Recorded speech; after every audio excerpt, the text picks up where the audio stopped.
Ito yung nilalagay natin para hindi sabog din yung kuha ng voice natin.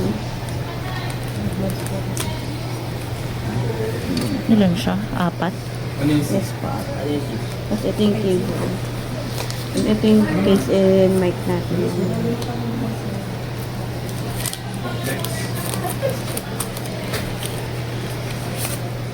Meaning yung seeds.